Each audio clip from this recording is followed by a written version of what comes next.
మేము దేక్కుంటా వెళ్ళి పింఛన్ల కోసం పడిగాట్లు పాడి ఇదంతా మా వల్ల కాదు. మేము మళ్ళీ వెళ్ళి జగన్కే ఓటేసి జగన్నే గెలిపించుకొని మళ్ళీ వాలంటీర్ని తెచ్చుకుంటాం.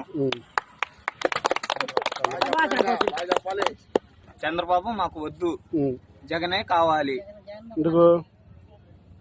జగన్ మాకు చాలా చేశాడు.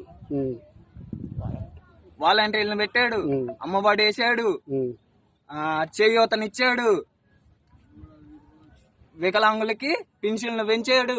పింఛన్లు వాలంటీర్ల ద్వారా ఇంటింటికి వచ్చి కోడి గీయక ముందే ఇచ్చారు. తలుపు కొట్టి ఇస్తున్నారు. జై జగన్, జై జగన్, జై జగన్, జై జగన్. 1వ తారీఖు అయినా కానీ ఈ రోజు వరకు ఇంకా పింఛన్ లేదు. అదే జగన్ అన్న ఉంటే మాకు ప్రతిరోజు ప్రతి 1వ తారీఖున ఉదయాన్నే వచ్చి మమ్మల్ని నిద్ర లేపి పింఛన్ ఇచ్చేవాళ్ళు. మాకు వారంటీ కావాలి, జగన్ అన్నే రావాలి.